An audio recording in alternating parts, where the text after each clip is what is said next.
What if your subject is dry? Okay, great question. What if you, maybe that's what you think. First of all, maybe it's not that dry.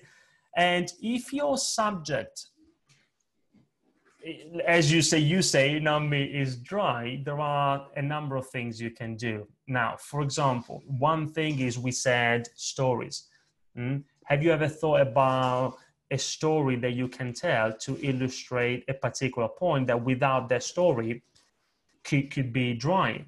The storytelling is one thing, as we talked about. Another thing is, can you use an analogy? Every time you want to communicate a concept which is a bit dry or technical or sometimes complex, then what comparison can you find in everyday life then that makes it more interesting? For example, you are from the US, Jack. In the US, you have Neil deGrasse Tyson. I don't know if you know him. He's an astrophysicist and he's one of the best science communicators I know. And the reason why he's so great as a communicator, even if he communicates complex stuff, is that he uses analogies all the time. All the time. Like I remember once I was watching a video on YouTube and he was answering some questions from the audience. And one of the questions was, Mr. Tyson, what do you think about life in the universe, like beyond Earth? And he could have answered in a very scientific way, in a very dry way. But instead, what he did was he said, look, imagine, he thinks that the chances are very high, by the way, that there is life in the universe. And he said, imagine that you are in the ocean. In the ocean, in a very small boat, it's just you in this small boat in the entire ocean. And you have a glass with you. I've got a glass here. Yeah. And so you take some glass. Yeah, sorry, you take some water with your glass from the water. And then you look at the glass and you say, okay, there are no whales in this glass. And so I can assume that there are no whales in the entire ocean.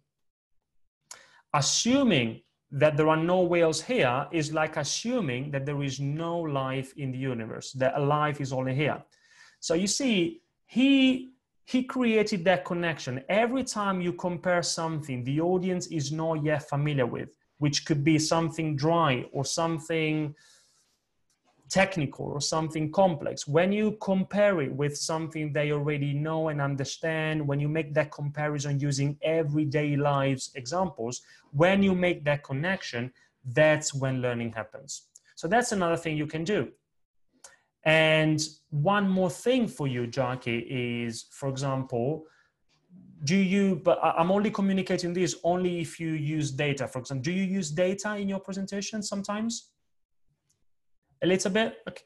Okay, because data could be a bit dry. Now, the mistake we make there is when communicating data is that we assume that data is intrinsically meaningful. Yeah, here is my number, take it, understand it, use it, remember it. But that's not how things work. If you want to communicate data in a way which is not dry, you need to put it into perspective.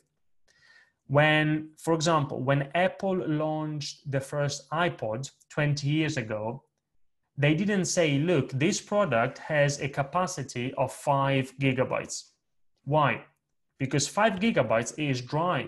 Maybe it means something to you. I can tell you, I'm not a technical person. It means nothing to me. What they said was, look, 5 gigabytes is the equivalent of 1,000 songs in your pocket. 1,000 songs in your pocket is universal.